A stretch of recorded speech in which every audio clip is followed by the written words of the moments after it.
Still in continuation of the alarms we are raising, the alerts we are drawing about what is about to happen to everybody in the battlefield called Nigeria. This one has to do with the 2023 election as the battleground. That is not just the journey to 2023, the bridge to 2020, from where we are now, the bridge to 2023, that's the decision to go or not to go, will be the determinant for what will happen to the Union and to the two sides in this battlefield. The Caliphate that wants to go to that election by all means in order to retain the constitution, in order to save the life of the constitution that is already defeated on one side, and on the other side, the alliance territory that is saying that is rejecting the journey to that election in order to take down the constitution they've rejected, because that election will be mandated by that constitution. And so, with all of what has happened, that constitution has been defeated. The only life it can receive now is going to an election under it in 2023 one more time. Here is the game. We recall that in the middle of 2020 or so, yes, 2020, because I clearly remember that COVID-19 was still on and lockdowns were all over the place. Professor Awal Yadudu, Abacha's chief legal advisor, who was retained by Absalam Abubakar to midwife the fraud of 1999. It was Yadudu. In fact, many people call that constitution of 1999 Yadudu Ordinance, Yadudu Abubakar Ordinance. That's how much involved he was in processing that document to become constitution, because it was done to keep Abacha as life president. And then Abacha dropped off. Then Absalam Abubakar retained him to bring it all to be. That's how we got to 1999 Constitution. Now, in the middle of 2020, at the time the draft of the constitutional force majeure we were building up to had been, because we had to show all of the 128 signatories up front. So it took the whole of 2020 to go house to house, from Port Harcourt to Jos, down to Abeokuta and Ibadan, Calabar, Benin.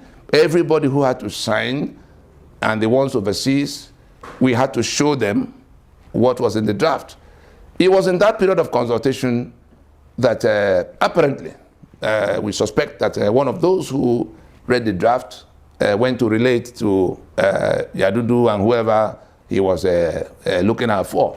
And Yadudu raised an alarm that they were hearing that there were people who were planning, an action that can affect the Constitution of '99. He actually said that if that action is taken, that it will unhinge the legal basis of the Nigerian Federation. Guardian newspaper, I think it was sometime in July of 2020. I'm sure if we Google search, we will find it. Yadudu, professor and chief midwife to 1999 Constitution, raising an alarm that if the constitutional force majeure NINAS was planning to, activate, was allowed to go on. He was actually calling on the authorities to see whether they could stop it. That it will unhinge the legal basis of the Federation. Now, how does it connect with the election that is coming?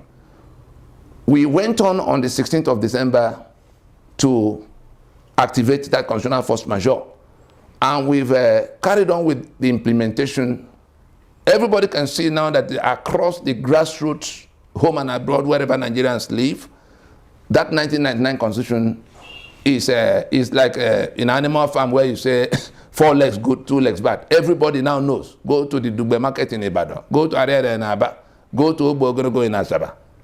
Go to Jos. Anywhere you go to Itokun market in Abeokuta. Everybody, Lafenwa, everybody in the market is now saying constitution is the problem. Now, having built that level of consensus, that's what we have achieved so far with that constitutional force majeure implementation, because we are determined to take down that constitution and end the union that is anchored on it. That was what Yadudu was talking about, that union will come to grief if that constitutional force majeure is allowed to proceed. Unfortunately for him and his principals, the owners of Nigeria, the indigenous nationalities of Nigeria, have launched that force majeure. They're implementing it, and the election was chosen. The 2023 election was chosen as the point of determination. That is, as the strategy for winning that fight. That is, having repudiated that constitution across the 3 blocks of the alliance, the next thing was to put a time frame for when that constitution will not remain the basis of the union. And therefore, election of 2023 was a deliberate choice of the alliance in implementing that constitutional force majeure to say, look, we have rejected this imposition of the other side, the Caliphate, this union agreement, this fraudulent union agreement that we didn't make. And therefore, we're not going to renew the life of that constitution in another election. That is what the alliance is saying. And so that Caliphate is now caught in a situation where everything they have inherited from Uthman Danfodio down to the British, that is now encapsulated in that, codified by that constitution they imposed on all of us, is at risk. And they are doing everything they can to drag the rest of us to that election. That is the only viable route of escape for that Caliphate from the consequences of the collapse of that constitution, because the collapse of that constitution is actually end of the union anchored on it. Again, back to Yadudu.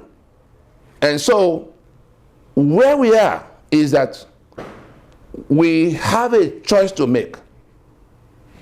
Whether we want to end our bondage in the union of death that Nigeria has become for all of us in this alliance, the South and the Middle Belt, by refusing to go to renew the life of that constitution in 2023, so that the constitution can go down. I'm sure you all recall Domino 1 and 2, particularly Domino 2. We achieved Domino 1 on 16th of December in 2020. The Domino 2 is now one in which all of us who have repudiated that constitution are rejecting the election that is anchored on it. And we're not talking about boycott here. We're talking about shutting down the journey so that we can go into a transition to work out in 2 stages what will happen with our sovereignties. Everything else is settled.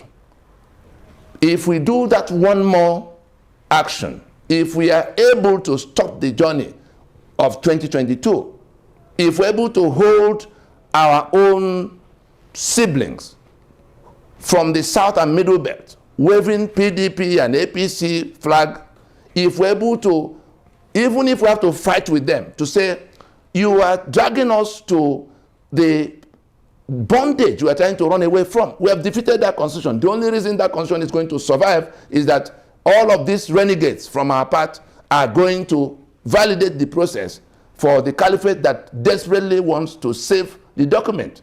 We want to take down the document in the alliance. The Caliphate wants to save the document. And that election is now the bridge, the battleground where that matter will be determined, whether we are serious in rejecting that union of master and servant. And so, if we do that part of stopping the journey and therefore taking down that constitution, we are free from the bondage. Whether we want to do a republic, or we want a Biafra republic, or we want a resource control, or we want restructuring, whatever it is we want changed, it is by taking this action and ending the life of that constitution that we can go into the transition to sort out by referendum the degree of autonomy we want. If we want 100 degree of autonomy, we vote it in referendum, and that's the end of Nigeria in our space. If majority of our people want to continue in some kind of arrangement, of course, it becomes their choice. That's what is called self-determination. That's all that this alliance is pursuing. Self-determination for all of those who have been trapped here against their will. On the other side, the caliphate is, all the other options of being able to stay, being able to retain that constitution, closed. The only route left open for them is to deceive or to drag whatever it is they have to do to get to that election in order to save whatever they can save in the life of that country, so that they can continue in their conquest until they overrun us. We saw what happened in the last 2-3 days, where the airport in Kaduna has come under attack, the train coming to Abuja is under attack. If we look back at what has happened in Afghanistan, we will see where it's going. One day now, one of these days, they will strike inside Abuja, and the people in the villa will say, oh, we are overwhelmed. They will just announce that they've taken over the place. Or what do you think is the reason for Boko Haram being declared repentant and infused into the military? Let's use our heads. We have a chance now to get ahead of them by rejecting the journey to that constitution that will renew the life of that constitution, the journey to election of 23 that will renew the life of that constitution. Again, we remind us, Hakeem Baba Ahmed was inviting all of us to please come to election so that we can all get rid of Buhari, the only one who doesn't want a restructure, so that all of them, himself and his mega party allies, Utomi and co, he's just lying to you. He's just speaking for that caliphate, trying to deceive that we come with them to election. But the ones who are going to hold responsible are the political merchants from the South and Middle Belt. Whatever political party they point to or they hang their flag, the ones who are responsible for, who will be responsible for whatever goes wrong in this matter, if that election goes on and that constitution survives, it will be the politicians from the South and the Middle Belt who dragged everybody, especially people who do not know of these things I'm talking about. They know. Those politicians know, because we have engaged them. If there's any one of them that will come to say we have not engaged them, we will come to show evidence of how we engage them. They know these things we are telling you, but they are guided only by their intestines. They are guided only by their own, some want to be governor, some want to be senator, some want to be minister, all kinds of nonsense. That's all that is pursuing them. And so the rest of us must make up our minds whether we want to remain slaves in Nigeria under this constitution by going to the election, or we want to be free. If we want to be free, let us do everything we can, everything within our reach to do, to hold the ones from our path from dragging us to that pit of going to election in 2023. It's a choice we have to make, to be free or to remain in bondage.